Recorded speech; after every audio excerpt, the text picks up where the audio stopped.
What's up guys, my name is Brandon and today I'm going to be showing you 16 more tips and tricks that you probably did not know existed on your iPhone. Now some of these tricks are going to be brand new, but some of them are also just more underrated or just underused features within iOS. Also, this video is sponsored by Skillshare, and the first 500 people to click the link in the description below get 2 months of premium for free. We'll talk more about Skillshare later in this video. Alright, so let's not waste any more time. Let's go ahead and get straight into these tips and tricks. And the first one has to do with taking screenshots.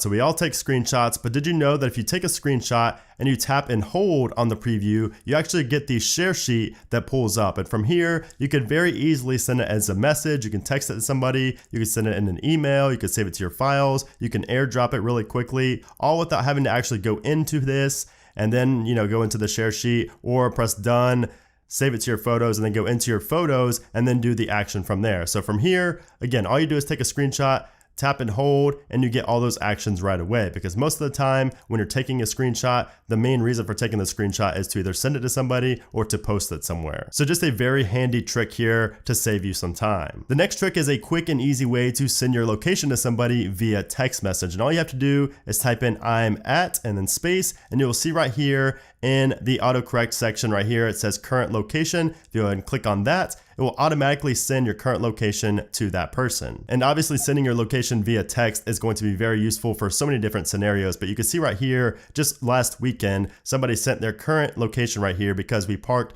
at Universal Studios, a theme park, and we wanted to remember where we parked the car. So all we had to do is type in I'm at, and then just tap on current location right there, and it will automatically pin your current location so we can remember where we parked in the theme park. So that is a very handy and quick way to send your location to somebody via text. The next trick is in Apple Music. And in Apple Music, if you go to your library right here, if you can go to a playlist or anything, all you have to do is 3D touch on anything right here. So say we want to do Hate My Guts, if I 3D touch on that, you'll see there's an option here called Create Station. If you go ahead and click on that, it will actually create a station of songs that are similar to the song you just 3D touched on and created a station for. And, obviously this is nothing new. You can do this in Spotify and things as well, but a lot of people don't know you can do this in Apple Music. And the thing about it that makes it so great is the stations are actually really, really good. Apple's algorithms for finding music that's very similar to the one that you 3D touched on and created the station for, the songs are actually really good. So I highly recommend, if you have Apple Music, to utilize this feature. The next trick is an easy way to see your forward and back history inside of Safari. So for instance, if we go on to ESPN right here, let's just click around a little bit. Let's just go on to multiple different things just so we have a little bit of history built up. Let's go and click right here as well. And now if you click on the back arrow, back and hold, you can see this is our history of the things we just clicked on. If we go back and when the forward arrow is there, let's go back again. If you tap and hold on forward, you can see this is the history of within this tab of the history going forward. So this can be very handy in a lot of different scenarios, but especially if, I don't know if you guys have seen this, but if you get an ad and basically you can't go back, you'll just sit there and keep pressing on back, but it'll keep reloading that ad. If you tap and hold and go back to that page, that's how you can actually get out of that ad. Of course, it's really handy for just going back to pages you just were at as well. Now, speaking of Safari tips and tricks, the next one also occurs within Safari. So if we go into our tabs right here and go all the way up to the top, you'll notice that there's actually a search tabs option right here. And if you have a lot of tabs open all the time like I do, this can be really handy for finding a tab of, whatever website you're looking for inside of all of those different pages you have open. So let's just go ahead and search for something like, we'll just search Dillard's. So you can see I searched Dillard's and there are 3 tabs that match that query for Dillard's. And if we tap and hold on the cancel button up here in the top right, you'll see that I can close all 3 of the tabs matching that query that we just put up right there, Dillard's. So that is really handy. Not only can you search what tabs you have open with a certain keyword, but you can also tap and hold the cancel button to close all of those tabs matching that query. And then just some bonus tips for Safari. If you tap and hold on the refresh button right there, you can see you can request the desktop website, and you can also reload without content blockers if you have those installed. And if you tap and hold on the tabs button in the bottom right, you can close all tabs. You can open a new private tab or a new tab, or you can close this tab very easily. If you tap and hold on bookmarks, this is also a very quick and easy way to add a bookmark. And the final thing I want to show you guys inside of Safari is the autocomplete. So if we start typing right here, you'll notice that we have these arrows on the right. And if we actually click on those arrows, say we want to search for something in Safari, so Safari, and then it will come up with more things that are autocomplete that are more popular, things that people are searching for. So Safari Wilderness. keep tapping those. Safari Wilderness promo code. You can basically see, you can just autocomplete until you get to what you want, and then you can search. So maybe if I wanted to search MLB schedule, I can start typing MLB and space, and maybe it's not there, but if I start typing SC, you can see schedule is right there, and then we can go ahead and tap and search very easily. So that is one way to save time when Google searching inside of Safari. Now the next trick is one that's going to be really awesome for those of you who listen to your audio out loud on your outward facing speakers on your iPhone. And this is going to be a way to make your speakers louder. Actually louder. And the way we do this is inside of settings. We go to settings, music, EQ, and the one that makes your speakers louder is called late night. So I'm gonna let you guys hear it without an EQ, and then I'm gonna turn the late night EQ on so you can see the difference.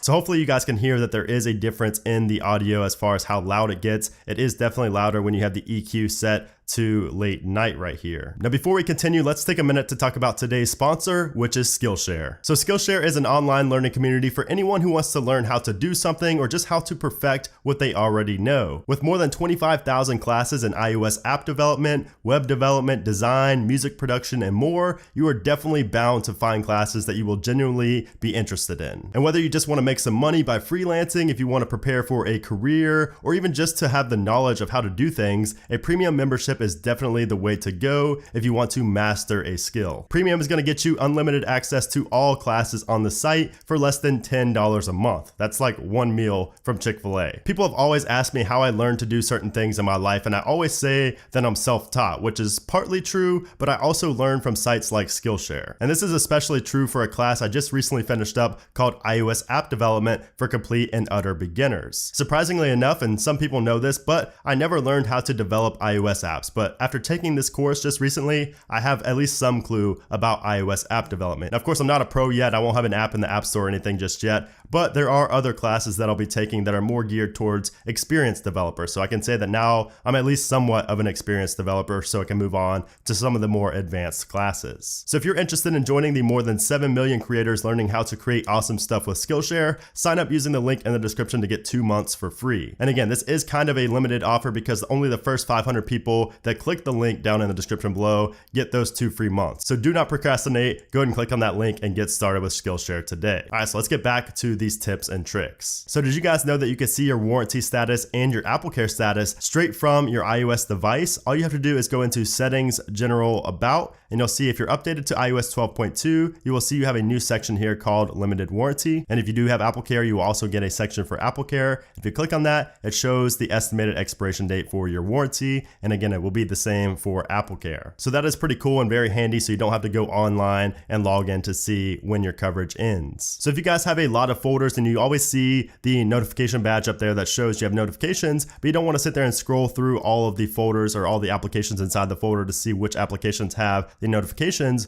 you could just simply 3D touch on the folder and you will get the application with notifications showing right there. You can simply tap on it and it will open up that application. So that is a very handy tip for those of you who use a lot of folders on your device. Now, did you guys know that you can tell Siri how to properly pronounce your name if she says it wrong? Let me show you what I'm talking about. Siri, what's my name? That's not how you pronounce my name. Brandon. And then you can see here, once you tell her that she pronounced it wrong, there will be multiple different pronunciations for your specific name. So it's really cool that you could do that even for basic names like Brandon. But if you have a more unique name, this will really come in handy for you. The next trick is inside of the Safari video player. So if you're playing a video inside of Safari, you know that you have the two 15-second forward and 15-second back buttons. And all this does is simply go back 15 seconds or forward 15 seconds. But if you tap and hold on either one, it will actually scrub and go for just 1 second or 2 seconds instead of going forward a full 15 seconds. So as you can see, when I tap and hold, it only goes forward about 1 second and then it picks up eventually if you keep on holding it. So that is really handy again if you don't want to go forward or backwards a full 15 seconds. And it's the same within the music application as well. So if you play a song, you can tap and hold on the next button to fast forward or scrub through, just a few seconds. You can see it there fast forwarding just a little bit. You could tap and hold on the forward and the backwards to just scrub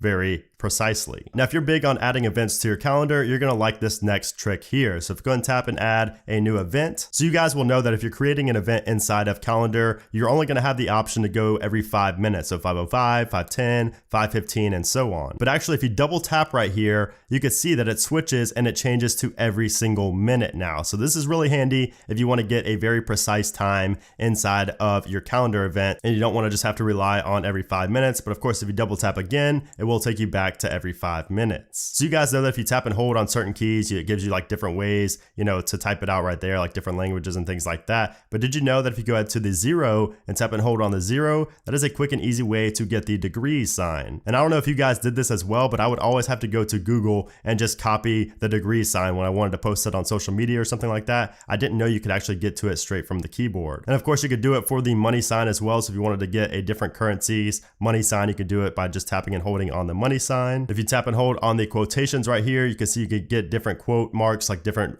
directions. You also get these right here. So pretty cool little tips there for the keyboard in iOS. Now, speaking of keyboard tricks, you guys know that you can tap and hold on the space bar to use that as a trackpad and basically go in between letters really easily and very precisely. And if you have a 3D Touch compatible device, you can go ahead and tap and hold anywhere on the keyboard to go ahead and activate the trackpad. But did you know on a 3D Touch device, if you tap and hold and then press in a little bit harder, it will actually select all of the text right there. So let me show you that again. So if I 3D touch, I can go in between, but if I put more pressure down with my thumb, right here, you can see that it selects all of the text. So that is a very quick and easy way to select text if you do have a 3D Touch compatible device. Now, speaking of 3D Touch, did you know that if you 3D Touch on the Find My iPhone application, it will actually show you the devices that you can quickly ping without having to go into the application and ping those devices. And you can see below it, it does say play a sound. I even have it for my AirPods 2 right there. And then all that's gonna happen when we click that is it's gonna play the pinging noise so we can try to find our device inside our house or wherever it's at. And the final tip is going to be very handy if you find yourself always lowering your brightness on your device to save battery. And this trick is going to allow you to lower the brightness to below 0, below the lowest that Apple allows you to reduce the brightness to. So I'm going to go ahead and lower my brightness all the way, and you can see right there, maybe you can, maybe you can't on the screen, but you can barely see the screen. And I'm going to turn it up while I set this setting real quick. So all you have to do is go into settings, general, accessibility, display accommodations, reduce white point, and then set reduce white point to 100%.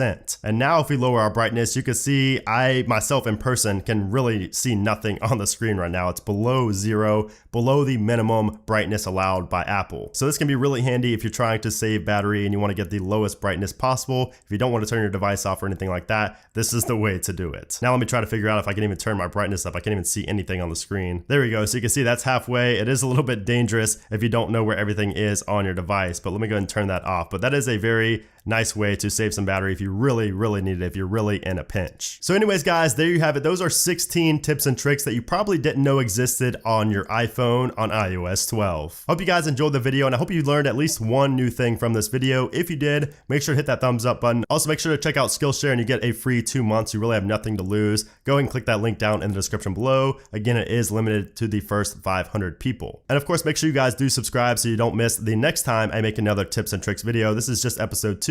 I will be doing more in the future, so definitely make sure you are subscribed with that bell clicked to see those videos. But anyways, guys, thanks again for watching this video, and I'll see you soon.